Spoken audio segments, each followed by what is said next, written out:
From the Detroit Free Press, it's Monday. Here are today's top stories, presented by Bush's Fresh Food Market. Calling all foodies, Bush's is hiring. Are you passionate about food, looking for growth, development, and excellent wages?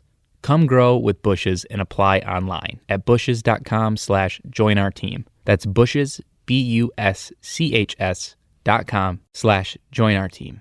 It's Donna Afana with the Detroit Free Press. Detroit is trying to fight a long-standing problem that became highly visible during the COVID-19 pandemic, closing the digital divide. The pandemic exposed the gap between those who can afford reliable access to quality internet and hardware and those who cannot. Families across Detroit might struggle to pay their internet bills or handle basic tasks like applying for jobs or going to school. Luckily for Detroiters, they can take advantage of a federal emergency broadband grant that will pay up to $50 a month for their internet bills, or seek out nonprofits providing free devices. Though experts say more needs to be done to create a digitally inclusive household.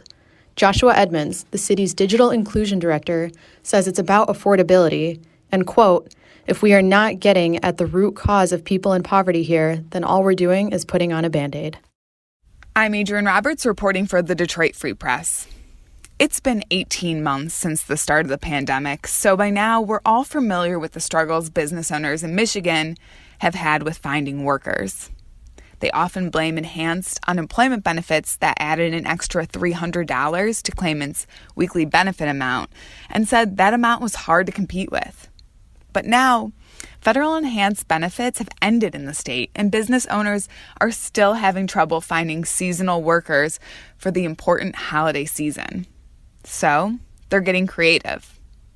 Bronner's Christmas Wonderland is being more flexible with its employees, letting them know, for example, that they can go pick up and drop off their child in the middle of their shift if need be. Zingerman's in Ann Arbor is advertising perks it's long offered but hasn't promoted, such as free meals and discounts.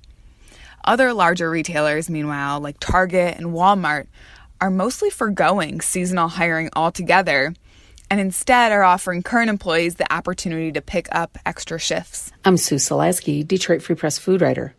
Rivertown Market in Detroit, the much-anticipated market from Grand Rapids-based Meijer, opens its doors at 7 a.m. Wednesday. The small format grocery store with a neighborhood appeal and vibe is on East Jefferson. It's about a mile from downtown and is nearby Lafayette Park and Rivertown neighborhoods. Mayor Mike Duggan toured the new store, calling its opening exciting, and the store is beautiful. Rivertown Market is Meijer's fourth smaller format store and the second in Metro Detroit. Woodward Corner Market in Royal Oak opened in 2020. Rivertown Market covers 42,000 square feet and will employ about 60 people, mainly Detroiters from the area. Rivertown Market has an open, airy feel with its 23-foot high ceilings and open ventilation. The store will feature fresh food and produce, groceries, and national brands at low prices. Store offerings include carrying more than 2,000 local products. Local items include products from long-standing businesses and new businesses.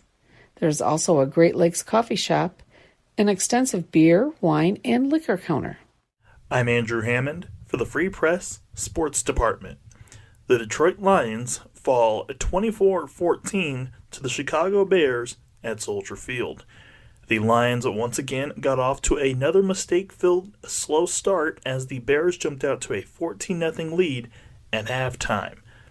Lions quarterback Jared Goff put together a second-half surge that resulted in a game-high 299 yards passing with 2 touchdowns. However, some missed opportunities in the passing game and some critical mistakes on some critical downs were the Lions' eventual undoing. The Lions return to action next Sunday as they travel to Minnesota to face the Vikings. For more stories from the Detroit Free Press, be sure to check out freep.com. That's FREEP.com. If you're a fan and want to support our quality local journalism, subscribe. Go to freep.com/special offer.